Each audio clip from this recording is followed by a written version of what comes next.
Hola a todos, mi nombre es Aranely Montserrat Menchaca Montenegro, soy enfermera especialista en cuidados intensivos. Actualmente trabajo en el Hospital General de Zona número 2, ubicado en la ciudad de Saltillo, Coahuila, y soy estudiante del curso posttécnico en Administración y Gestión de los Servicios de Enfermería. El tema que este día les voy a impartir es gasometría arterial, toma de muestra e interpretación de resultados. Vamos a dar inicio con nuestro tema.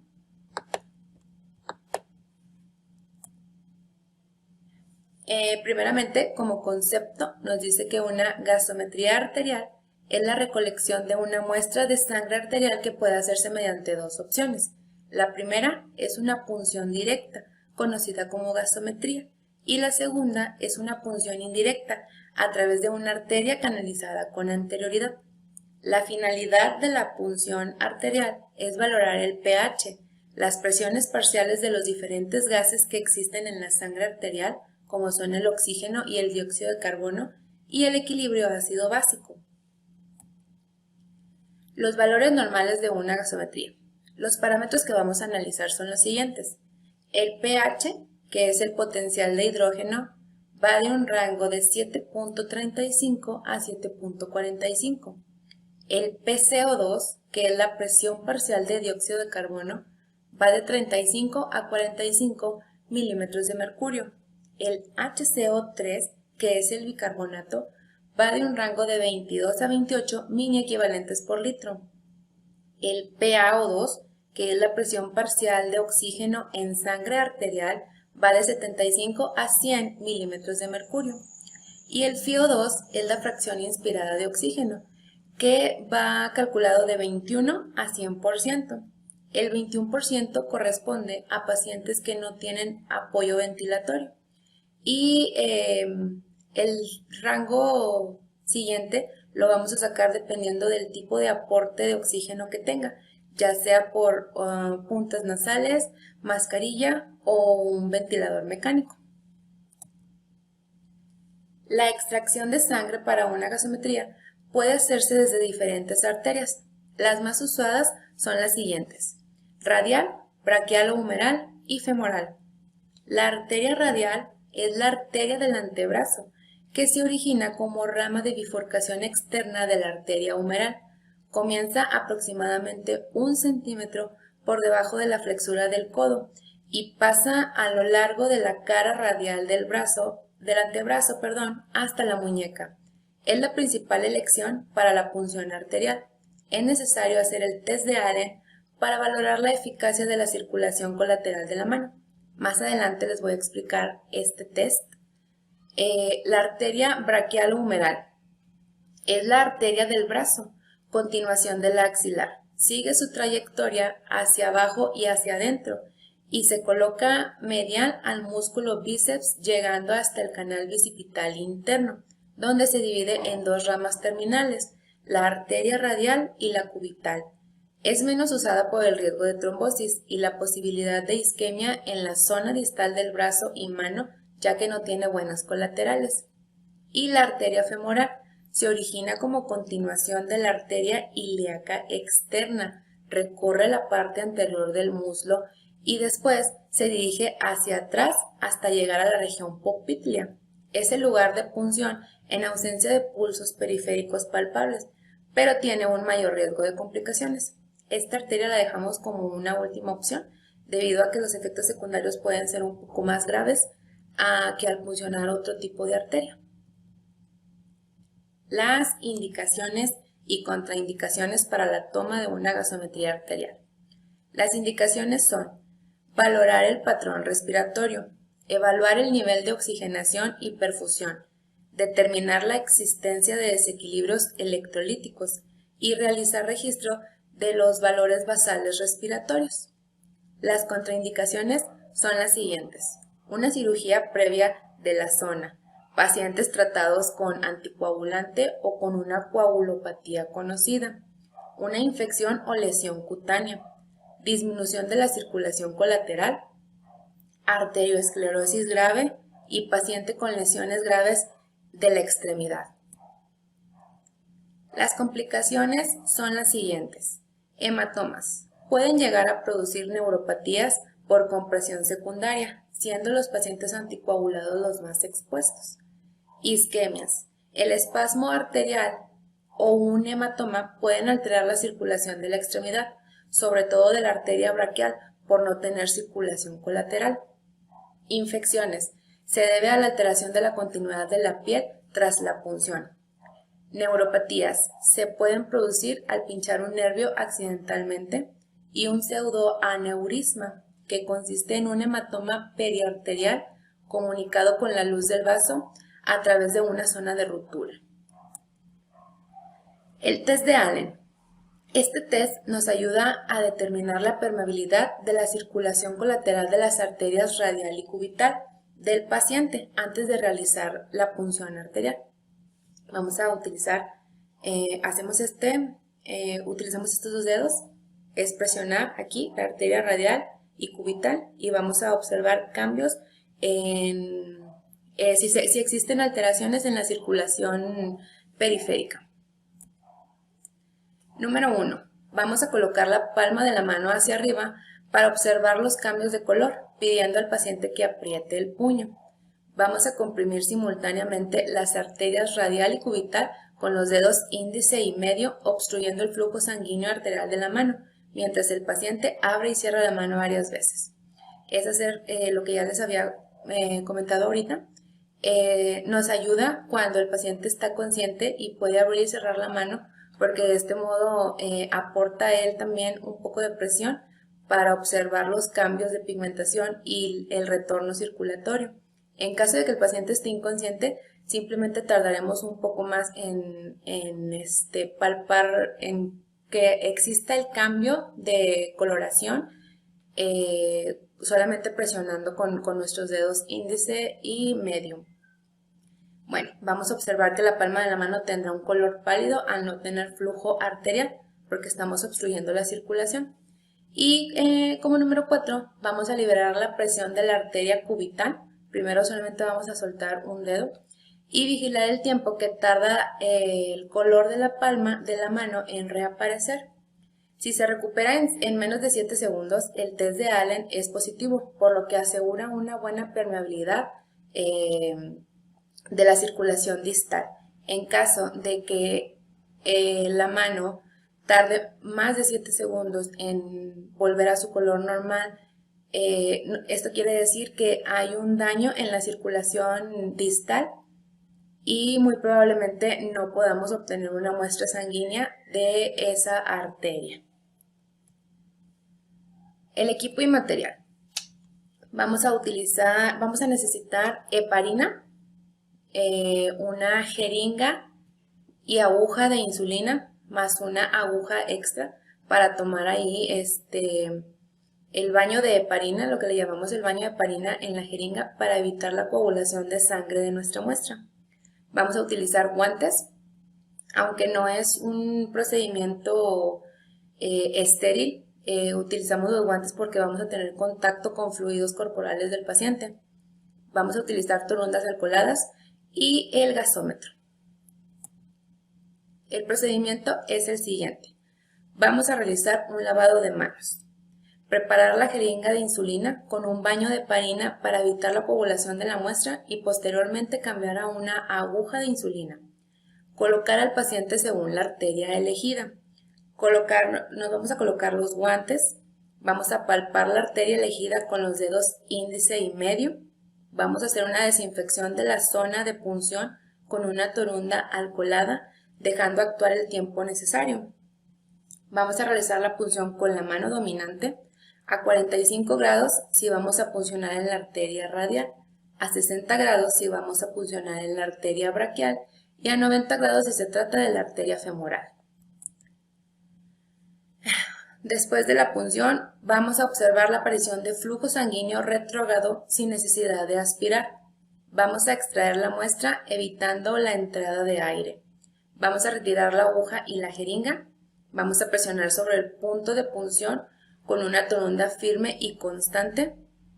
Vamos a agitar ligeramente la muestra para evitar una coagulación, eliminar las burbujas de aire y colocar el tapón de la jeringa y etiquetar vamos a anotar temperatura y FiO2, que son unos datos que nos pide el gasómetro para la correcta procesamiento de nuestra muestra. Vamos a procesar nuestra muestra en gasómetro, vamos a quitarnos los guantes y realizar un lavado de manos y posteriormente a la obtención de resultados y análisis de estos mismos. A continuación voy a mostrarles un video donde se realiza la técnica para una punción arterial en la arteria radial. Vamos a ver también el test de Allen y posteriormente el procesamiento de la muestra en el gasómetro para pasar a la interpretación de resultados.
Continuando con nuestro procedimiento, nos dirigimos al gasómetro, que es el aparato electromédico en el cual vamos a pasar nuestra muestra para obtener nuestro resultado.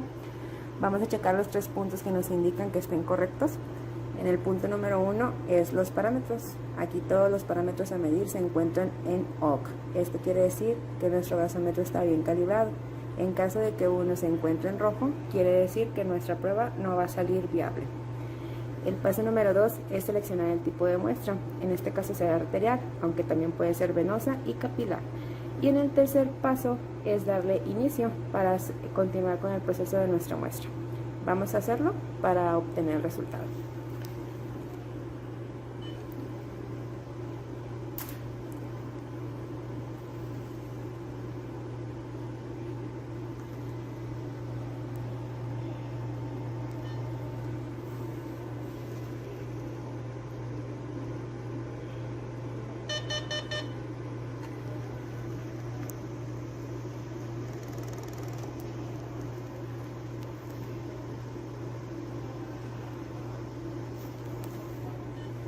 Vamos a identificar a nuestro paciente.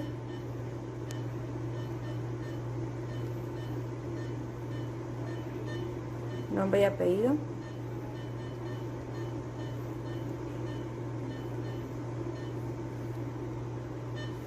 Otros puntos importantes que nos pide es la temperatura de nuestro paciente. En este caso es 36.5.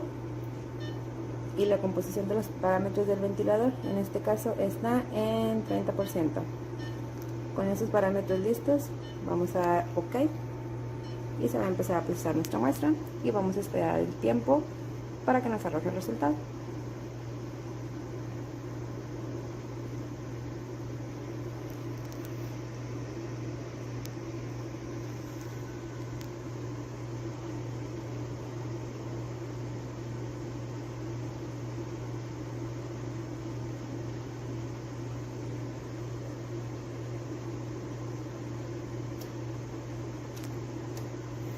Damos a imprimir, salir, tomamos nuestra gasometría y como paso número 3, a interpretarla.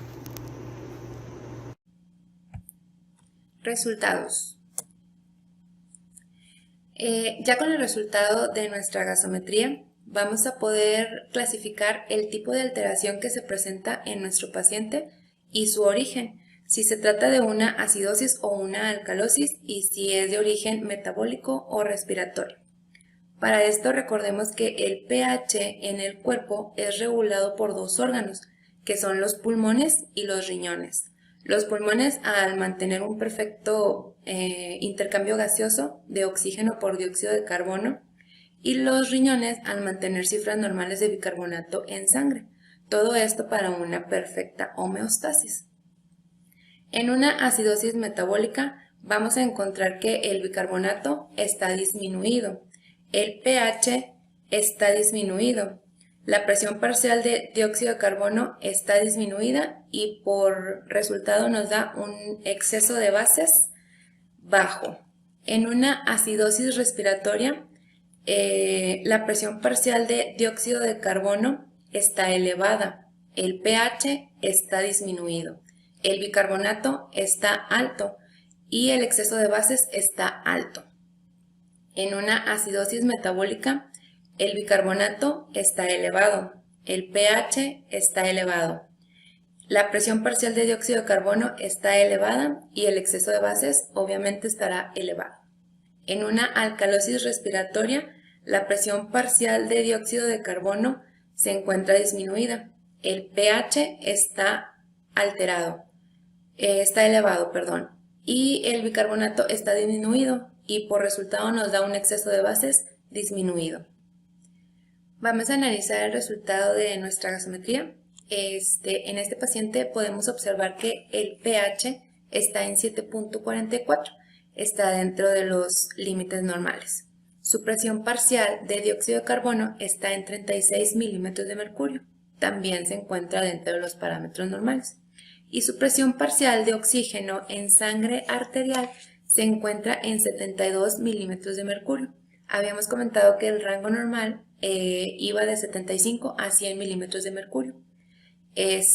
Aquí tomamos en cuenta que se trata de un paciente que estuvo infectado por SARS-CoV-19 y fue dependiente de oxígeno durante su estancia hospitalaria.